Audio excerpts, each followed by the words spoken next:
This is for it says at the top, candidates nominated in the general elections for 1997. This was sent to me a while back. And as you look, you see where it says Andrew M. Holness. And for his occupation, he says he's a financial controller. Now, when we went back and we looked at his first degree, known that the prime minister of own boat with two other people, fishing boat. We would have never known that the prime minister was involved in Olint. Would have never known the prime minister involved with First Global. Would have never known the prime minister involved with Cash Plus. And Cash Plus and Olint, they have been determined to be Ponzi schemes. Would have never known none of that. Would not know none of them things yet. Mm-hmm. Here is how we get to where we are. And I need to know if sit down now and let me just do my thing for now. Let me just do my thing for now. Explain some things to now. Here we go. How did we get here? And you said that this one here, jurisdiction. Probably can't see it. You can't see jurisdiction. Yeah, man, it good. All right. What is jurisdiction, people, when it comes to legal proceedings? Jurisdiction is the power and authority of a court to hear a case. When you do it with an agency, when you bring an agency before the court, right? You have basically two types of two jurisdiction issues you're looking at. One is the court empowered to listen to that? And also, was the agency empowered to do what it did to you, what you're complaining about? So just keep that in mind. When you hear jurisdiction and you're talking about court cases, it's a simple concept. It is, does the court have the power and the authority to listen to your case? No. In Jamaica, jurisdiction is slightly different than in America. In America, you have about 5 different types of jurisdiction, right? You have subject matter, which you see over here, and you have personal. These are the 2 main types, but you have concurrent, you have territorial, you have more, but these are the 2 primary ones. And let me explain to you how they work. Subject matter jurisdiction, it means the court has the power and the authority to listen and preside over that subject. So, for example, if somebody hit you, car accident, you cannot take that filing to family court. You have to file it in civil court, because family court doesn't have subject matter jurisdiction. Family court is not empowered to listen to accident cases.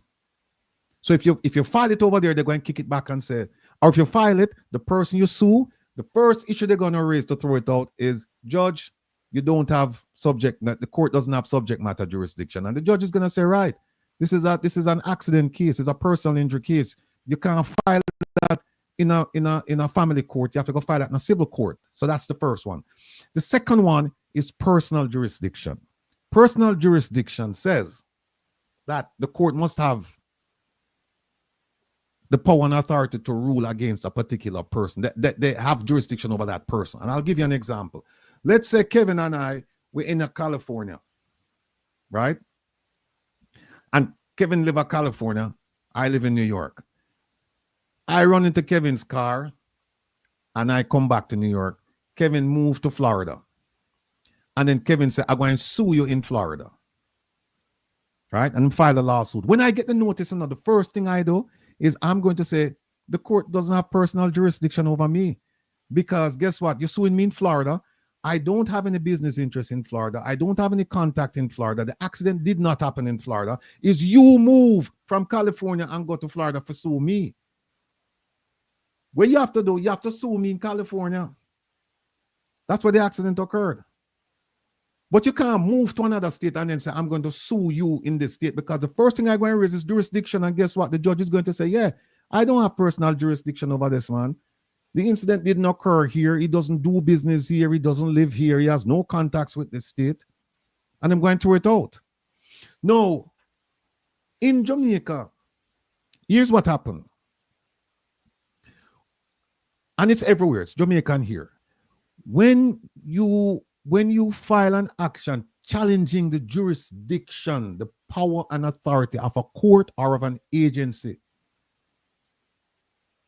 to listen to a case.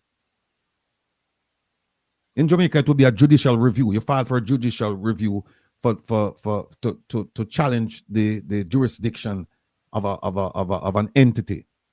What the Prime Minister did was, what he should have done is he should have challenged the jurisdiction of the Integrity Commission before the court. Now, when you challenge jurisdiction, ladies and gentlemen, you cannot make it about the substantive issues. You can bring some facts in, but it's not a factual case. It's a legal case. What that means is this: you cannot come to court and say, well, you want justice and you're challenging jurisdiction, but while challenging jurisdiction, you go start say, well, they did this to me and I didn't do that, and I did that, and you start bringing out facts that go to the main case, facts that go to the substance of the case. Once you do that, guess what happened? All of them documents that you show then become public. Once I'll give you another example. Ruel Reid's case. How many documents have you seen leaked, or how many documents have you seen the court released from Ruel Reid's case? How many? Zero. Not a one. You know why? Because the challenge there is purely jurisdiction. They're not challenging the facts. You challenge jurisdiction, and when you lose jurisdiction, you got to deal with the facts. But the moment you start mentioning facts, guess what? The facts are going to come out. So what the Prime Minister's attorney should have done, they should have argued jurisdiction purely. It's too late now. It's too late. They can't go back and redo it. It's too late. But that's what they should have done. And if they did that, this document we're looking at, we're going to put up now, we're going to talk about, this document would not have seen the light of day. So I hope we understand that the difference when you're challenging jurisdiction, or how you challenge jurisdiction, you're challenging what the Prime Minister should have done is challenge the authority and the power of the Integrity Commission to do what it did. But in doing so, him start talk, and I've read his affidavit, him start talk about a whole heap of facts and start challenge them on the facts. The moment you do that, the documents are going to become exposed. And you see what he did? He went to court and said, Judge, I want you to strike what Mr. Craig Beresford said. And the judge said, no, not going to strike it, because it goes to the heart of the case. Because you already done a talk, all kind of facts. You let out all kind of facts. So you open the gate. We now close it for you. And so you compare the Prime Minister's case with Ruel Reid's case, and you'll see the difference. You'll see the difference in strategy and how you approach certain cases. If you're going to argue jurisdiction, you don't argue facts. It's that simple. All right. It's as simple as getting a good lawyer. Well, I don't want to say nothing, no, Kevin. I don't want to say nothing. No, here's what I want to show. No. All right. This is the document I'm saying would not have seen the light of day. This document. We wouldn't have seen it. If they just argue strictly procedure, make it a legal argument instead of an argument based on facts, we would have not seen this document. All right? When somebody said Prime Minister thing set him up.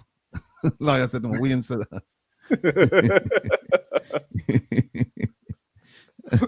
Hold on there. All right. Now, my monitors, we don't need to pay close attention, because me have to run with some of the people from around here.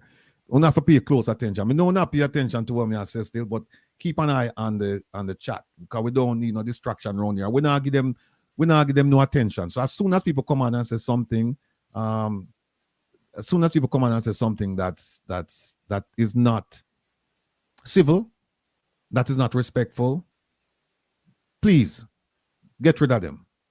All right. No, here's the document. Now, people, I want to know this. This document took me hours, days. It's about 108 pages long. And I went through this full document twice this week. Went through it twice. And I was kind of confused. And then there were times when I just look at a section and I went back. And I was kind of confused about it. I was kind of confused a bit. And then I decided, you know what? I got up one day and I started getting a headache because it's just convoluted in the sense that the investigation was done, and I'm not criticizing the Integrity Commission. However, being a retired FBI agent, I can tell you how we would do it in the FBI. It wouldn't be done this way, the affidavit and the investigation. It would be structured in a way that you can follow the sequence without having to go back and forth. And when I read the affidavit, and then when I looked at the exhibits, it was kind of confusing. You had to go back and forth. And then what I had to do was I had to print the affidavit and then read the attachments and then make my own notes. It took me a while. But here's what we're going to go through now. No. From 1998 to 2024, I believe, the Prime Minister filed statutory declaration. So you hear what the lady said. The lady was saying that, you're required to file one every year, which is true. But also the Integrity Commission can ask you to file it, less than a year. But in general, you file one every year. And we believe that there hasn't been an instance where the Prime Minister did not file a statutory declaration, not to the best of my knowledge. He filed on time every year. So let's get that out of the way. He got in Parliament 1998. So from 1998 to 2024, he's been filing. So there's no accusation about him not filing. Right? So the question then is, how did we end up here if he filed all the time? Because they approved it 1999, 2000, 2001, all the way up to 2020. It was 2021 when we started having problems. Now I want to show you something. So the question is, how did this happen? How? Here's how it happened. I'll show you how it happened.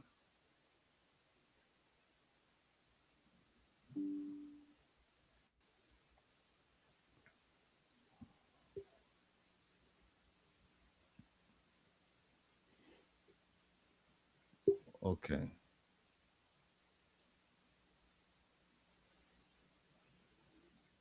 One second. Let me get to it.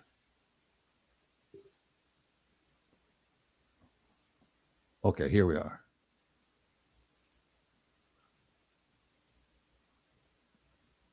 This thing kill me, no, Kevin. Oh, the mouse again? Yeah, man. All right, here we go. Let me show you something. Kevin said use green.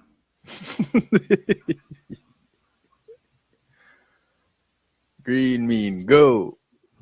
All right, I'm big that up.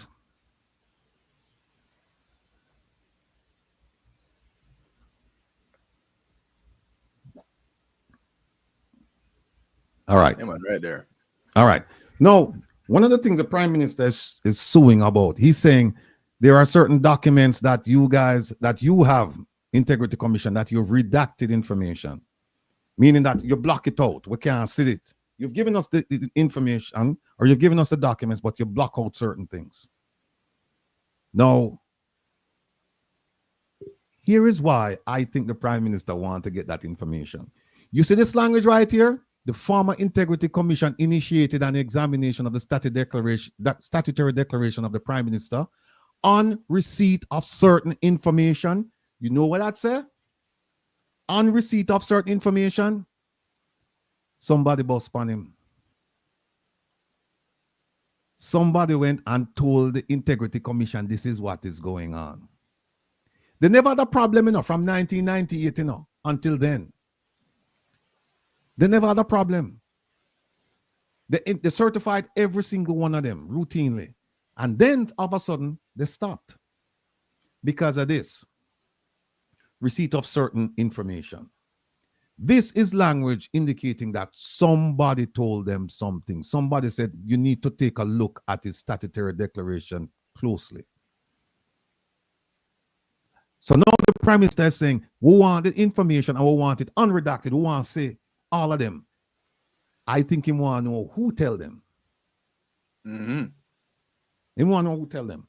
And then if you go back, and if you go back and you look at this, remember these people, when you say on receipt, it's initiated in the examination of the statutory declaration of the Prime Minister, on receipt of certain information. Say on receipt of the Prime Minister's submission, on receipt of certain information in respect of his filing, somebody told them. And the Prime Minister want to find out who tell them. Now, if you go back up here, remember I told you about paragraph 6. I mentioned it last week. Here it is. Mm-hmm. 5, 6. All right. It says, this is the old one, Kevin. This is the old. I did another one. Another one. If you can find the other one, Kevin, because the other one going to help me out. The other one going to help me out. Okay. I send it. Yeah. Look, I send it in the email. Yeah. No. Make a run through some things. I don't want waste the time and go through every single point. So what I've done is I've documented every single point. Now, here's what happened. In January of 2019, and I'll open and write these things down. In January of 2019, in January of 20, you know what? See the letter right here. While Kevin, hold on, Kevin, let me just show them the letter. Go ahead.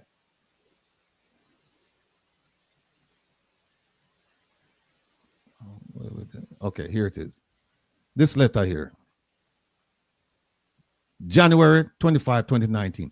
All right, you can grab the steering wheel now, Kevin. This letter was a member of this letter was from a member of the Integrity Commission writing to the Integrity Commission. And they were saying, look, we have problems with the Prime Minister. He's not complying. Every time we give him a date, him change the date, him don't give it the information, and we're just frustrated. And we requested information from him for the period 1998 to 2016. And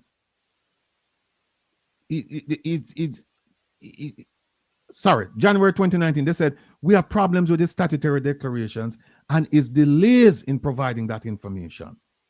So the Integrity Commission member is writing to the Integrity Commission. So he said, dear Mr. Chairman and members of the Commission, and if you go down to the bottom, you see it's coming from one of the investigators saying that we can't, this gentleman here. No, Kevin, it's in the email. Yeah. Okay, gotcha. So you see, so the commission member is writing to the commission and say the Prime Minister is giving us a hard time, right? So what happened? In April of 2019, remember January they wrote the letter. In April of 2019, the Prime Minister responded and he said, here's the information you've been asking for. And he gave them the period 1998 to 2018. Remember, when they wrote to him asking for information, they were looking from 1998 to 2016. But that was 2017. That was in 2017. So what the Prime Minister did in 2019, he said, look, I'm going to give you things that he didn't even ask for because a year passed, right? So he gave it to them. But remember now, they asked him for this information. That's not it. Remember, they asked him for the information in 2017. In October 2017. They asked for the information. Yeah. This one of the old one though. That's an old one. Go back up and see if you see a new one up there. It should be a new one up there. Keep going. No, that's the old one. Yeah, this is the old one. There's no new one there? No. All right. I'll I forgot to forward it. Okay. Yeah. Okay, no problem. So they asked him for the information in 2017. The Prime Minister responded a year and a half later. You remember what the lady said? That you have to get the information. He waited 18 months approximately before he responded. They asked him for the information in October 2017 and he responded in April 2019. Year and a half later. In July, after he responded, in July 2019, they started examining the information he gave them and they completed the examination in 2019. And they produced a report entitled Report in Relation to the Statutory Declaration of the Most Honorable Andrew Holness. That's July 2019. Now, here's what happened in July, right after that. You're going to find this interesting. A new director of investigation came on the scene. The old one left. New one came on. And so when he went and he saw that on his desk, he said, listen, you guys need to refresh this. You need to get you need to update the information. And they said, okay, we will refresh the information. You know what happened then? While they were refreshing the information, let me show you something. Think like this. Yep. Take a look at this, folks. Take a look at this. I'll read it for you. If you can't big it up for them, Kevin. Yep.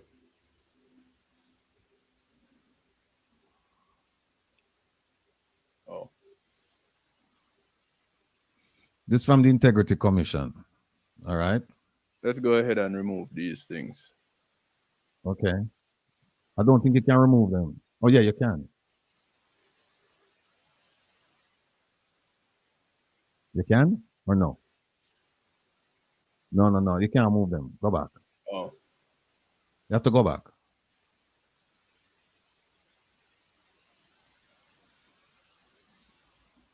No. You have to go up there, sir. Bring it back. All right. Yeah. All right. There we go. I'll read it. You can bring it up a little bit more. You can bring it up a little bit more. Yeah, man. All right. Here's what it says, folks. It says... That's too much. Yeah, the more you bring it up, the more that... Yeah, all right. Stop right there. I'll read it to them. It says, the Integrity Commission has completed the delivery of a specially designed series of 12 anti-corruption, good governance, and integrity sensitization training workshops. For whom? For Jamaica's Prime Minister and Cabinet Ministers. Second paragraph. The idea of anti-corruption sensitization training for Jamaica's Cabinet Ministers was raised when the Commission's Executive Director, Greg Christie, paid a courtesy call on the Prime Minister, the Most Honorable Andrew Holness. The Executive Director readily gave his commitment that the Commission would develop the relevant materials and deliver the training. So the Prime Minister went to Greg Christie and said, I want anti-corruption and good governance and integrity sensitization training. Very noble thing that he did. And look here.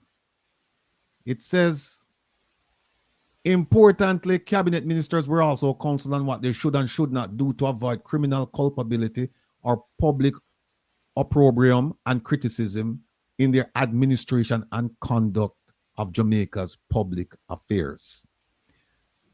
Now, the 12 model that they show you, here it is. Here are the 12 models. Overview of Jamaica anti-corruption framework, problem of corruption, principles of good governance and integrity in government, public office, and public life, public procurement. I hope Mr. Vaz, I watch this program I know, because we're going to touch him some point with that. Other critical areas involving the Integrity Commission's oversight. Look at 6 statutory declarations. Make a click on it and see where it's a Kevin. See there, what to include in a statutory declaration, right? Who to include in a statutory declaration? The prescribed form, the statutory declaration form. Them go through the whole thing. Them go through. See there, statutory declaration form. They went through the whole thing. When to file a statutory declaration. See that, them give you all of this information. What else did they do? Where to file a statutory declaration. Expenses incurred in preparation of statute. Examination of statutory declarations. Certification. Publication of summary of statutory declarations. Referrals. Offenses in relation to statutory declarations. Right? All of this stuff here, them give upon it. Let me go back up top and see if we miss anything. Anti-corruption, life of workshop, blah, blah, blah, blah. Integrity Commission. Who should file a statutory declaration? That's where we started. All right. Now, let me move that. This happened in 2020.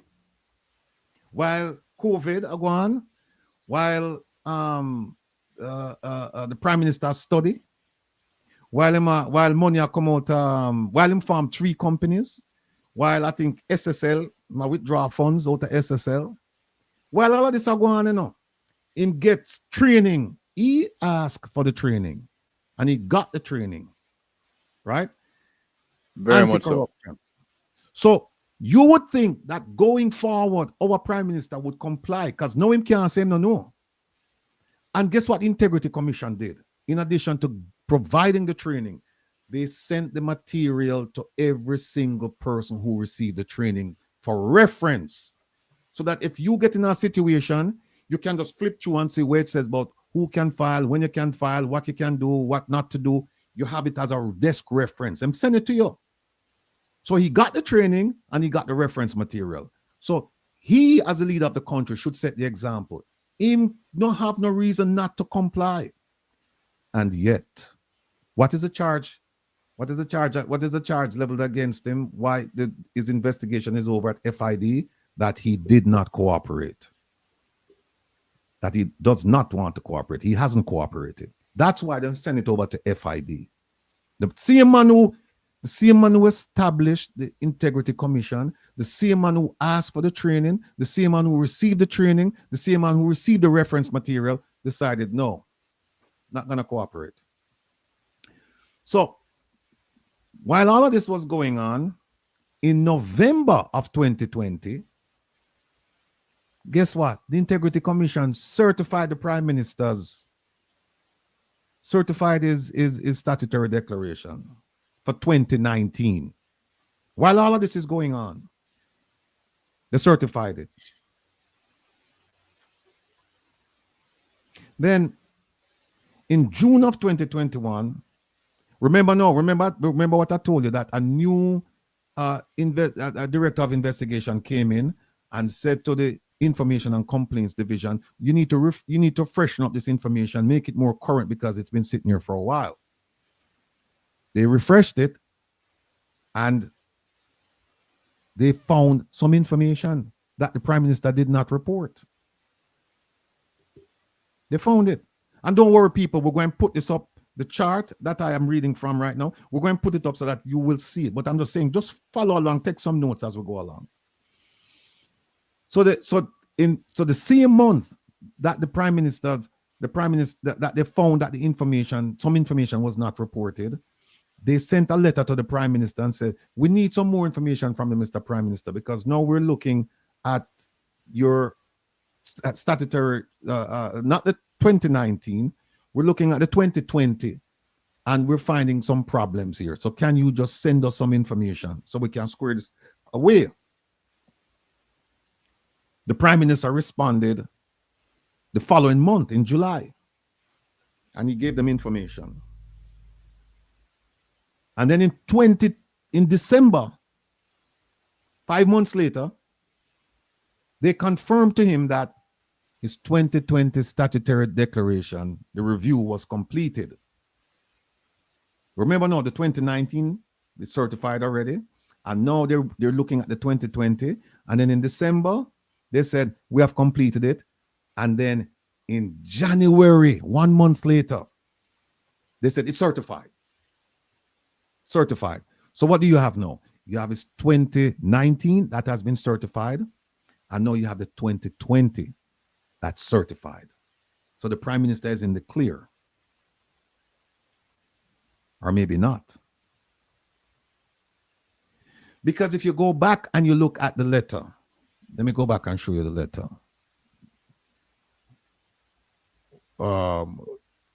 Is it this? Hold on 1 second. Craig Bear, second affidavit. Okay. If you go back and look at this letter,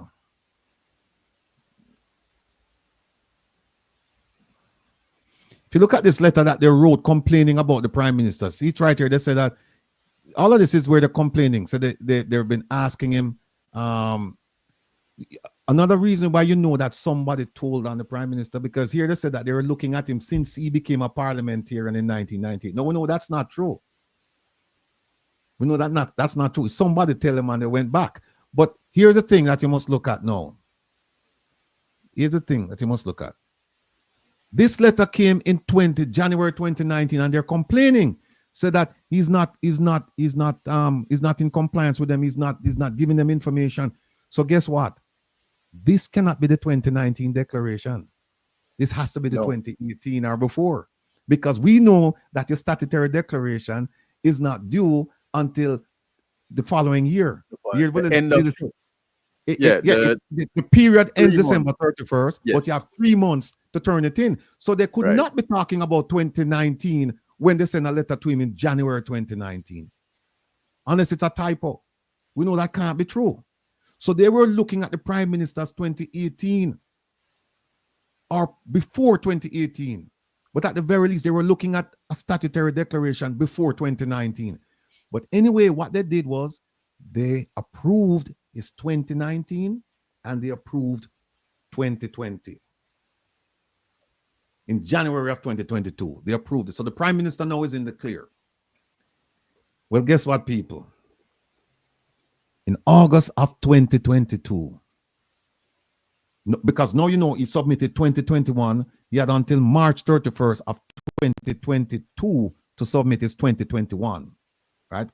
3 months after the year passed.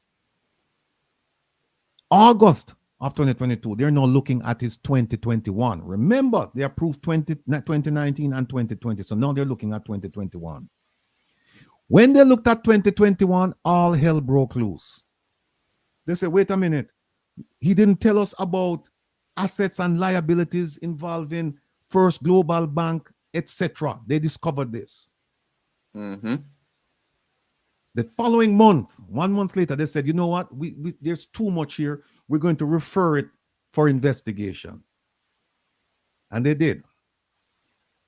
The director of investigation, when they referred it to him, he conducted his investigation. And he said, the Prime Minister omitted certain information, but it wasn't deliberately done. We don't know how he arrived at that conclusion. But he said it wasn't deliberately done, so don't charge him with anything. Just have him respond and just give you the information that you need.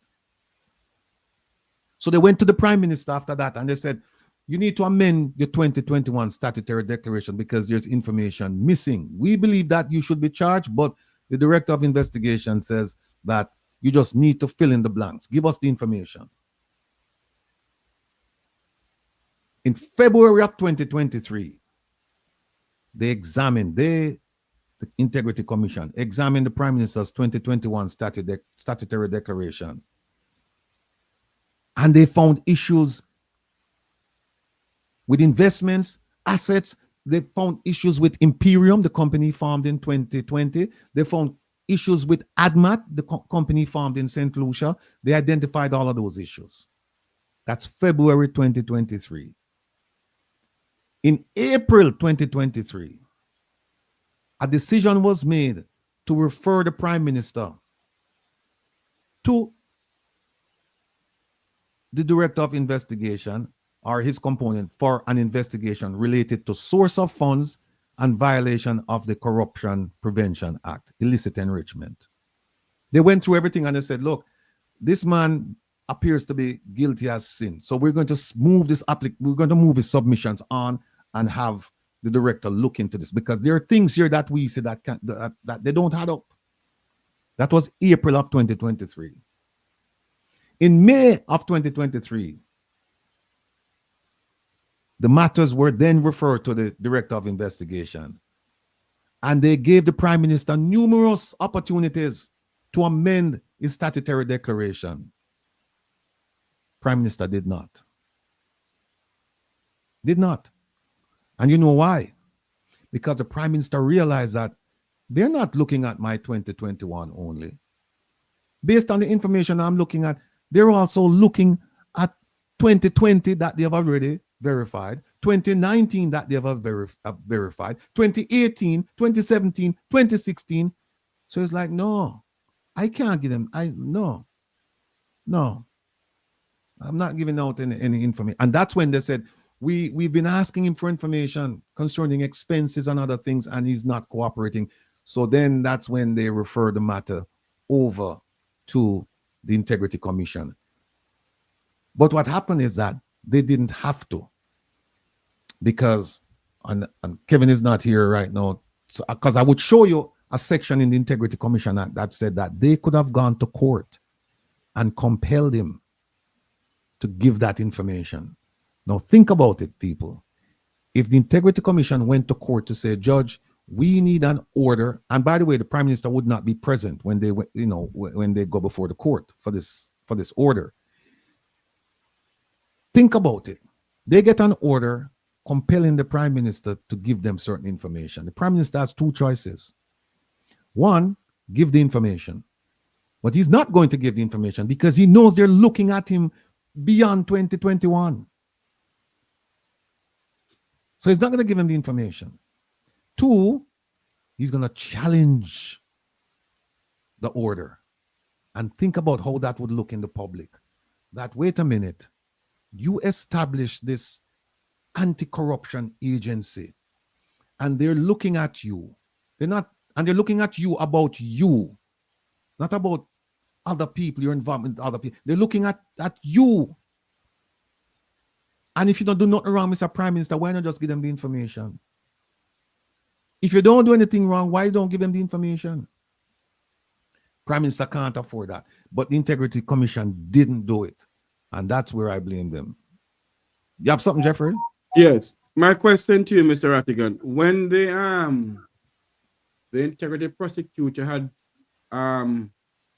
denied charging the Prime Minister, was there a legal ramification towards that from that part of the person who didn't want to charge?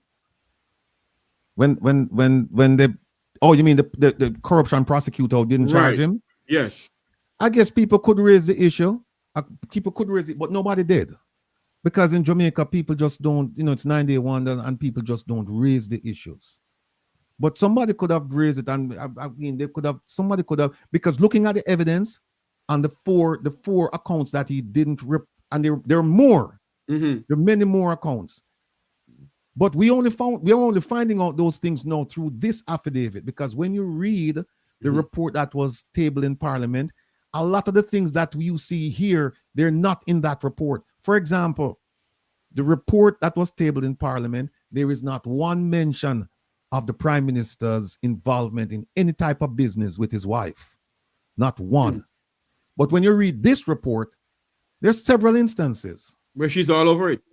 Well, yes, several instances where he made her a director, where he loaned her money. Courtesy of several Beresford. instances. Yes. But I don't have me. So on the bear with me, because I went through, this was my first stab at this document. The second stab, which I did yesterday and the day before, I don't have it. I thought I sent it to Kevin, but we're just going to go through this. We went through some of this last week, right? Now, remember I told you that they asked the Prime Minister for information from 1998 to 2016. The Prime Minister said, I going to do one better than Uno. I going to give it for until 2018. I going to give you that. And I going to give you a bunch of information about my financial life, right? And here is what he gave them. He gave them a financial journal, 36 pages. Only going to find that quite interesting. Him talk to them about this company called Sunshine Mobile Company. Him talk to them about this company called Delido Taxi Service. Him talked about them about this loan company here, Omega Bridge Finance. And there are other documents. Now, here are the findings. Hold on, Mr. Rattigan. At that time, the Prime Minister was sitting in Parliament, eh? Yeah, he was in Parliament. All of this, he was in Parliament. So okay. Some of this started, I think, like just before he got in Parliament, but they overlap. But all of these things that you see here happened when he was in Parliament, because if he's not in if this happened before Parliament, he's not required to submit this to them. Right. And at that time, he was a member of Parliament. He was a Minister of Government. Yes, he was opposition spokesperson for quite a while. Yes. At some point he became minister, and some of this happened when he became prime minister. All right. Some of it. Remember, I'm going to say, my question to you though tonight is this: if he was a member of Parliament when all of this was going on, by law he's supposed to hand in his statutory declaration to them. Of course, and don't forget, in 2020 he asked for the training and he received the training. And remember, when I started out the program, I showed you what he was required to do when he came in Parliament in 1998. Right. So he came in subject to those rules, and he didn't comply with some of those rules. And then now we see him as prime minister, and we see and then he got training. All right, drift away from Jamaica for a bit, Mr. Rattigan. You're a legal luminary. If this was in the United States of America, and he was a congressman or a senator, will he be still sitting as congressman or senator? The tradition, the convention over here is when something like this happens, the congressperson would resign and say that they're going to spend time with their family. That's the tradition. When you have a scandal like this, they would leave. Okay. Or Serene Sue, you came late because I was talking about how the affidavit reach a public domain when you file for when you challenge a jurisdiction, but then you also challenge facts that go to the main case. And once you do that, then you're opening the door for all your documents to come out in the public. They should have just argued jurisdiction, which is a purely legal argument. And that argument says, look, Judge, the Integrity Commission had no power, no authority to do what they did. That's it. And there are many arguments he could have made. I mean, I could have made them fame. I could have made the arguments fame, but it's too late now. Him can't make them arguments. It's gone through the gate. Mr. Rattigan, I want you to go back to your thing, but just one more question before I let you go back, sir. Jamaica's constitutional system run under the Westminster style of government in London, in England. All right. I want you to see if you can have a little thing with pertaining to London now. If this happened in England, the Prime Minister of England, all this going on in England, would he be forced to resign? Yeah, it would be. People would be calling for his resignation, left, right, and center. Even before the matter is resolved, they would say to him, "Look, resign and go deal with this, and then once it's done, you can come back." But you'll be ineffective sitting here trying to fight this in court and at the same time trying to run the country. You'll be too distracted. So it would be a problem. In all of this, then, although we are running under the Westminster style of government, the rule of law don't apply to certain people in this country then. Well, don't forget, it took him 18 months to respond to the Integrity Commission, whereas a regular person, they wouldn't give you 18 months. They wouldn't give you 18 months. It took him 18 months to respond to questions that they asked him. All right. Now, look at that right there. The 36-page financial journal, this 36-page, the one that he gave. Remember, he gave them several things, right? He gave them this. Come on. He gave them all of this.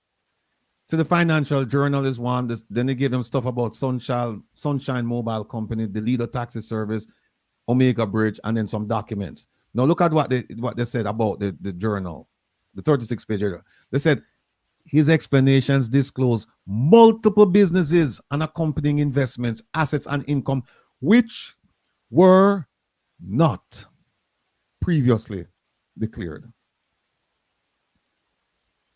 Were not declared. And you heard what the lady said about not declaring the penalties associated with not declaring the assets, the liabilities, the income, all of that information on your statutory declaration. And the Prime Minister did that for a number of years. Now we're all getting at the nitty-gritty now. All right. So now we talked about this last week, but there's some information inside here that I have to go over and I have to show you. Premium Group Limited. This is a company run by Mr. Edward Siaga that the Prime Minister was working there, right? Remember now, the Prime Minister took his seat in Parliament in 1998.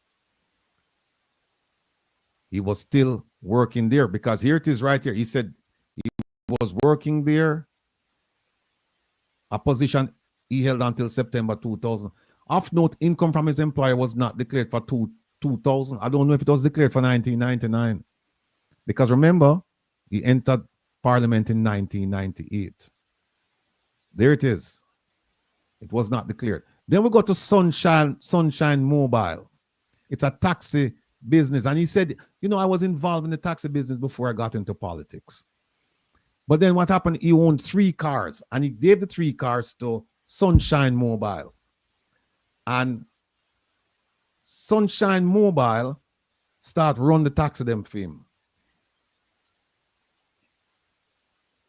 He agreed, the Prime Minister agreed. He wasn't Prime Minister at the time. He agreed that he was going to purchase the company from Mr. Bob Buchanan. I don't know if I'm related to ISAT, but see it. And he said that the price would be 1.4 million and he would pay 15,000. No, Mr. Buchanan borrow some money from the Prime Minister's loan company, See it right as so. Mr. Buchanan's debt to Mr. Owen's loan company, Omega Bridge Finance. And them say, okay, we're gonna write off that. Sell me the price, sell me the company for this much, and we'll write off the debt you owe my loan company. And then Mr. Owens would take care of the business, take control of the business, and become managing director. And all shares transfer to the Prime Minister. Now watch what happened right as now. Ratty. Sorry for the cut you so much, Mr. Ratty, but I have to ask this question. The Prime Minister wasn't Prime Minister at the time. He was member of Wait Parliament. a minute. This is 2000. Yeah. He wasn't Prime Minister at the time. Okay, he was not Prime Minister. Yeah. When we do our research, Andrew Holness never hold a 9-to-5 job. Correct. And he was working for that voluntary organization and he worked for the Prime Minister. Right. For the late Edward Siaga. Correct. Right. So tell me something now, sir. Where does Andrews get money from to start have a loan business going? That's one of the questions they're asking. That's a crux of the matter now. Where you get all of this money from to do all of this? Don't forget we did the summary earlier, where we show how much money you make every year, and we said how much you have to pay for taxes and how you buy the house without a mortgage and where the money come from. We did that. So we just combine the two. Now here's what happened to him now. Mr. Buchanan was supposed to transfer the company to the Prime Minister, but look at this. Him said the company never get transferred to him because why? Mr. Buchanan died before the deal was finalized. And people ask, how did Mr. Buchanan die? Was it a heart attack? What was the story there? Question. But anyway, and also, the Prime Minister said the business was mainly cash. So him give you estimates. The business was mainly cash. Yeah. So, and him so give you estimates. What he's saying, that Mr. Buchanan business was mainly cash, or his business was mainly cash? No, the business where him going to take over, and remember him pay Buchanan, him buy the business from Buchanan, and at the same time him get money too. And him say it was basically cash because I'm asking him what was the yearly revenue, and see him give an estimate right here. Him said 10.2 million, operating costs of 6.4 million, and operating income of 3.7 million. Him not have no receipts or nothing like that. Him says me in the cash. So him can't justify that through What receipts. almighty God in them. Now look here. Them say the business activity, the assets from the income were people were never previously declared from 1998 up to the date that them say them wind up the company, them close the company. And see when the company closed, the company closed, it struck right as so January 2018. So from 1998 to 2018, the Prime Minister not tell nobody nothing about this. He not declared on him statutory declaration. I prison this enough people. I prison this. Yes. Prison this. Now look at it. The leader taxi service. Right? This is the one where him open. See the first mention of him wife, yeah? Him put him wife on it. Juliet Owners as the main shareholder and 2 members of his constituency. I wonder if the 2 members are the 2 members were involved in a Westcon. Them same one. Or, right? or the lady who was involved in the lands of Clifton. Could very well be, but I suspect that it's a 2 gentlemen. The 2 gentlemen were involved with. I suspect it's those people. Can you put them as shareholders and directors, right? Now here the Prime Minister said, him say, I was not our director or shareholder because I was advised against this level of exposure. Yet we see him from other boards. We're going to show you. We're going to show you. Now look here. Remember, it's a cash business now. Him say him get over 4.5 million from the sale. Him sell the vehicles and everything. Now here it is. It says its connection with this company and its income was previously unknown. Here it is, people. Was previously unknown and is now being brought. Just now being brought in as having an additional source of income. Look at this. All declarations for 1998 to 2005 bear no evidence of accounting for this business and its income. It's right here. See it here. None. Now we could go to Omega Bridge. That is the loan company we have, right? Them say him give a profit and loss statement for 6 months, the first 6 months, along with a balance sheet for the second year. I don't know why I never get the profit and loss statement for the first year or for the first 2 years, but him do it for 6 months and him get a balance sheet for the second year. And look at this. The figures featured in Mr. Holness' explanation in his journal differs, Sita, differs from those noted on the balance sheet. People, you cannot make this up. Remember now, our Prime Minister said he's a financial, forget what I'm saying, another thing, controller, when he was applying to be hired by the people of his constituent, the people in that constituency. Him say I'm a financial controller. And see what happened right or so? Him get catch right or so. Now make we go down some more.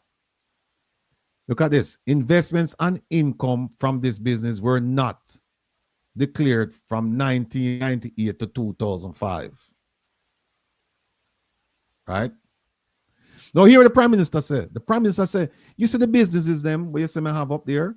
Him say, I did that to support my constituency, man. The taxi business and it says name the 2 through 4, right?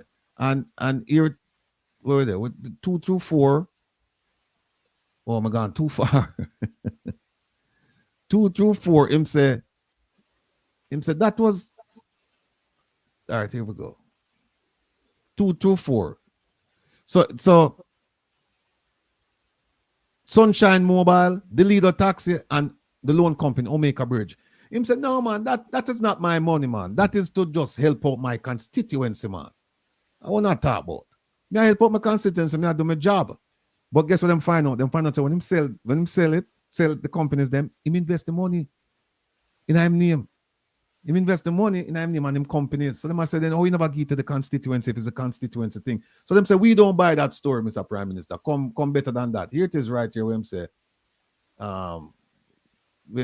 see it right here. Him say, name the teacher 2 to 4. These activities were entered primarily to support his constituency and were not declared. Him say, we never declare them because they're not part of my asset.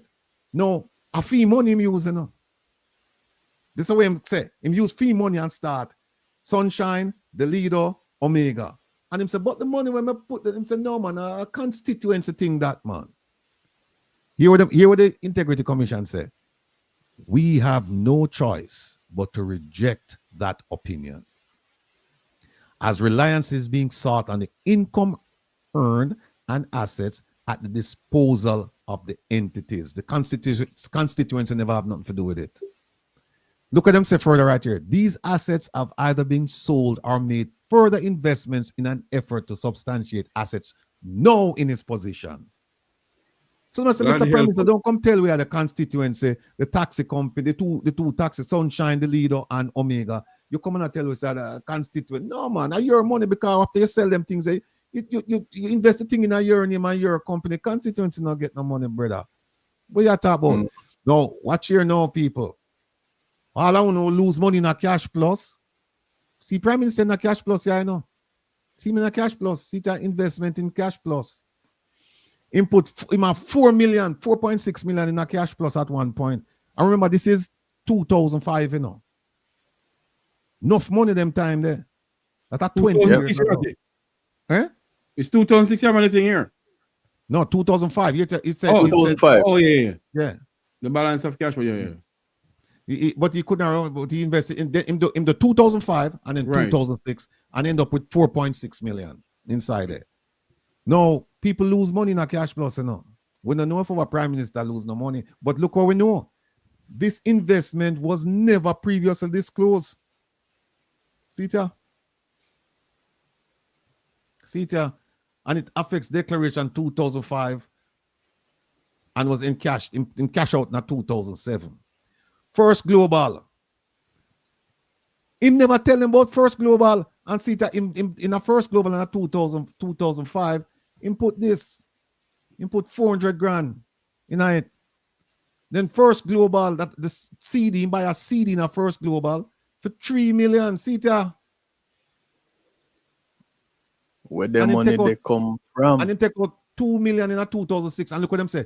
This investment was not previously declared and affects declaration years 2005, 2006. Mr. Artigan, hold up in this one. No. Hold up in this one. Please, don't be upset with me. What's hold up in this one? Don't tell me something now. We have a Prime Minister who is involved in all of these things. The blind can't see and the deaf can't hear. And you're telling me that Mo cannot call, Mo cannot call to investigate the Prime Minister? I don't know if Mo can. How would they get called, Jeffrey? Who will call him? So another thing again. What you know? Our Prime Minister now, who's supposed to be broke, remember they couldn't pay him student loan and them things there. Look what he do so now. He might give a personal loan now. This is outside of the loan company now. And him give personal loan to and advances to family members and friends between 2006 and 2010, which he did not include. The money where him not included in personal assets. Look who him lend money to. Him relative name Everard Curtis Stewart. Him lend him 2 million. In a 2006. Enough money that, you know. In a 2006. Him lend him 2 million. Right? Then look when him Curtis Stewart have a spice business, so him lend him the money. Right? Now look on this now. Look on this. Him lend him wife money for build house. See there? Loans and advances of 1.38 million and 92,000 US. Totaling 8.68 million to who? Mrs. Holness and her sister. See there? Bangarang. To develop bird soccer. Bird soccer estate. Yeah. And them say she pay him back in 2009 when it done. But here's what them say. Them say the specific source of funding for these loans were not identified. Where you get the money from, Mr. Prime Minister, that you lend 92,000 US and 1.38 million Jamaican dollars, totaling 8.68 million. Where you get in 2008? Where you get the money from? Then Sita now, him give this money a personal loan to Paul East in 2010. This money, Paul East, I want to keep an eye on him because we are going to show you some things about him. him get contracts of up to companies him associated with get contracts of over 700 million Jamaican dollars. And him also buy a boat with the Prime Minister. What? Yeah, him buy a boat, a fishing boat. Him and another man put some money and then buy a boat and the boat, them buy the boat down in one of them Caribbean islands there. We all get to it, man. You're sure it's not one of those luxury yachts? No, it's a fishing boat, them buy. Oh. Then look here. Nothing was declared in relation to these personal loans and advances in the declarations 2006 to 2011.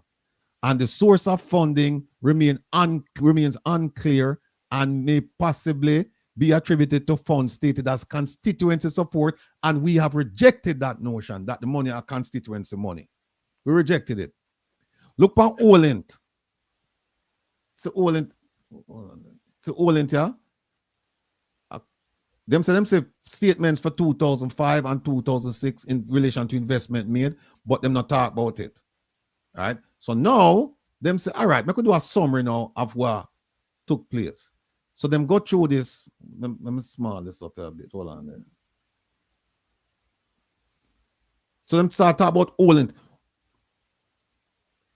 As my father would have said, money, such a 316,000 and US. 113. All of them big money and all into no. Look, I'm going to show you something. Hold in on US there. currency. Yeah, 316,000 and him deposited 216,000 in a 2006 and 113 in a 2007. All right. I'm going to show you something. And all of this are money when put in him take out. See one yeah, when claim say the last deposit he made to Olent was 93,000 US dollars. And him said the money that come from 1.3 million Jamaican dollars from a fundraising dinner for his constituency. That's what I'm saying now. And in constituency, we know them are dead for hungry. Them not see them kind of money on your food. We know them not see it. See another one below, right? This one here, where him say him had another 20 grand, which was reserved from an annual fundraising dinner for his constituency and used to purchase a motor vehicle for the 2007 election. But make him go on. Let me go down here. Take my time. Go. See it now, people. See boat here now. See boat here. See it. Sport fishing vessel. The company called Panadian. How much I know did know so the Prime Minister in our company named Panadian? See it. It's a 2000. This a 2003 now. 2000. We need now nice up 3. As my son, I said, Dad, why you keep saying 3? You don't say 3. You say 3. See that? Then buy a boat in a 2003 for 220,000 US in a 2003. See data, 2003. And the same Paul East, what I'm telling you about, see me again, you know. Right? Paul East, we lend money to, you know. So Paul East now, it was Paul East, Andrew Holness, and Ian Moore. Them 3 they own the boat. Right? And them said the Prime Minister paid 40,000 from his Olent account to Mr. Moore for fee share. And them said no additional amount was paid over as Olent collapsed shortly thereafter. Later in the thing, you see where them said the Prime Minister did pay fee share. He only take 40 grand from Olent, but him get the rest of the money from someplace because them saying pay him share. All right? We could go down some more, yeah. So, you remember that company there? We could go down some more. Admat is a joke, people. Admat is a joke. 16 million for the apartment on Arcadia Drive, right? And look here.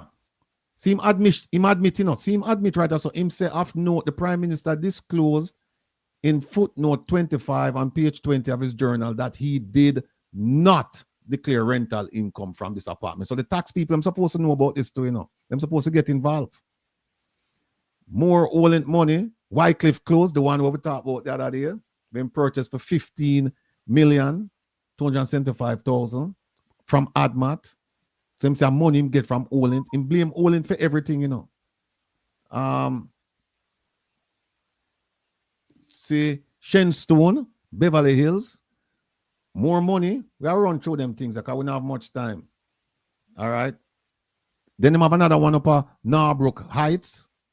23 Hill Road, Marbrook Heights. Now, I'm going to show you something with it. Look at this. Mr. Holness said his sister made the other payment with his assistance.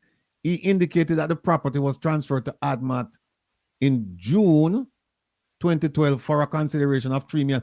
He explained that he did not declare the property as he did not consider it to be his, even though it was purchased in ADMAT's name. So where you go find later in the report now, is that him say his sister owned the property, but the property in ADMAT's name. So his sister now forgot answer now to IRS in America, and say, hold on, you have property at Marbrook Heights. You put that on your taxes, because his sister live in America. She's supposed to claim this. So the prime minister, if the prime minister either a lie or him sister no pay the taxes. Either him own it or him take it outright. I'm just using sister and say I'm a sister one. But look how foolish it sounds. The property is in the name of ADMAT. Who is in ADMAT? The Prime Minister, Adam and Matthew. So DR, whatever her name is, she's not in ADMAT. The property is the legal owner of the Marbrook Heights property is ADMAT. But him say, no, I'm a sister own it. Come on now. So the IRS might be interested in him sister for go back and say, make us see if you declare this. Because if she not declare it and she says not mine, then it comes back to the Prime Minister. Now look here now. We'll find another one, the next property in the same Marbrook Heights, where them say, in buy is another lot again. ADMAT took steps to purchase the property for $3 million. And the Prime Minister said, I'm not aware of this. See it right here, Mr. Owens in his financial journal explained that he was not aware of a second and separate property from the one previously noted. So how ADMAT get involved in this and the man say, no, money pay. And him say, I don't know. See it right there, so ADMAT had taken steps to purchase a property and for a consideration of $3 million. And the Prime Minister said, I don't know anything about that. My God. It get worse, people. Yeah, ADMAT do it. Him never do it. Yeah, ADMAT do it. Then we say stocks and security. SSL. SSL involved in too, Him have money in a SSL. 100,000. 8,000. 193,000. See there? 342 million. Yeah, and a US money. See, try to some. I run through them. There's one I want to show. I hope I didn't pass it. Where them show an account with them. 94,000 US in 2010. Yeah. Hold on there. Hold on. There's one with a US. 1,442. Yeah, those are various Jamaican bank accounts. But yeah, various bank accounts. Jamaican bank accounts with American money in it. Yeah. How it go? You Mr. Rattigan? Holy. But we want to find an account. When we want to show now how much money the man did have in it. Like how he has US money in those accounts, isn't there something the US can investigate too? Of course. All right. Look on this. Him and his wife. See right after Mr. Holness explained that he and his wife maintain separate accounts. Businesses and own property independent of each other. But them are five. Mr. Holness lists 6 instances which he engaged. See it right after. Why this thing argument? See it lists 6 instances in which he has engaged in business activities with his spouse. 1, them buy a house, family house. 2, them have a bank account and the bank account closed. I would be interested to see how much transactions went through that bank account. This bank account right here. So, then them have mortgage in with the house in a Mona. Then see the one here, personal loans. See the personal loans that he gave his wife and her sister. Let him pay back. Then a $10,000, 10 million home improvement loan negotiated by Mrs. Holness but repaid by Mr. Holness. And 6, the purchase of construction. Yeah, purchase of construction material amounting to 18 million. Him purchased it through his wife company from ARC and other suppliers amounting to 18 million. See it? And then him tell him how much property his wife own. But there is one here. There's one, I think it's Olint. Let me go back and see. There's one Olint or hold on, let me see something. There's one account I want to show you how much money the man had have inside there. Is it Olint? He had more than $1 million US in the account. Don't tell me it slipped past me again. 117,000, 350,000. Hold on. Canadian Admat. It's not Admat. There's one here. There's one here we have more. I think it's Olint, you know. Our Cash Plus. I think it's one. Hold on. You have another column on the right, you know. No, it there in this. It there in the center, right? I said there. It there in the center. Hold on. Okay. Check your phone, please. Producer, send us something. Check your phone, please. Hold on, man. Oh, producer, tell me to hurry up. Me know. Hold on, the producer. There's one thing I'm going to show you. We're going to blow the mind, you know. Hold on. There is. Sita. Look on this. Look on this, people. Sita. At August 20, 2007, the balance in this account was $1,214,177 USD. See that? That me the one show now. 1 million. Yeah, $214,177. All right, 1.2 million. Let's just round it off and 1.2 million US dollars. Yeah. 1.2. All right. 748. All right. I'm going to skip. I'm going to show you something now, people. You know, I barely have $1.2 thousand in my bank account right now. Yeah, tell you. Tell me if you're ready for the shot. Just tell me if you're ready for the shot. Go ahead. Because we only have 11 minutes. Let me skip through this. Show you something.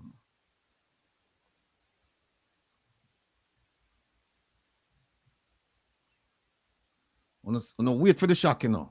All 1,643, I don't know. Sit tight. Here comes the shock.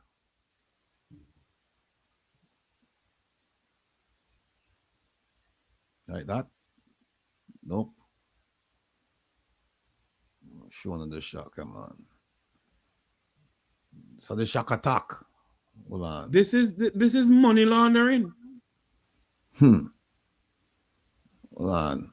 Enough things we're not touching, you know. Enough things we're not touching, you know. But hold on, man. All right. Like this? No. Hold on. Wherever you're watching and listening from around the world and the Eastern Caribbean, this is Region Rotterdam. Okay, that's a supplemental. Okay. The other one, it would have been easier for me to find the other one, but it's no big deal. It's coming up. People, on the ready for shock? Tell me if on the ready for shock, Jeffrey. Yes, man, go ahead. Get them heart attack. Kevin, talk to me, Kevin. Me can't hear you. Unmute your mic, Kevin. Mute it. Drop it, man. Drop it. All right. Now remember remember now, people, we are talking about 2021 statutory declaration, 2022, 2023. Because remember, me showing you know, so the man them certify. Remember, me sure said they were looking at 2018, but then they end up certifying 2019 and 2020, and it was 2021 that they started having problems. So, and people have been saying it's 2021. Remember, people say in statutory declarations, no, for 3 years or 4 years, it not do that. People, want to look on this. Look on this. See the recommendation, CETA. It says, let me show you. We're not gonna believe this. Let me small it up so the whole thing can fit on the page. All right, follow me now with me thing. You know, it says the Information and Complaints Division believes that the declarant, who's the Prime Minister, had adequate knowledge and ability to confirm ownership of the financial assets and liabilities. Meaning, they must say, him know where me that do. Yes. Look what it says. It follows, therefore, that Andrew Holness knowingly made false statements in his statutory declaration for the period. Look on the period, people. 2016, 2016, 2017, 2018, 2019, 2020, and 2021. If you go to prison, and you must go 19 to and prison. 20 certified. Okay, remember we were having this discussion last week, Will, Yes. about decertifying. If you let me answer did that in not, the few minutes what we have left. Let me answer that in the few Okay. minutes.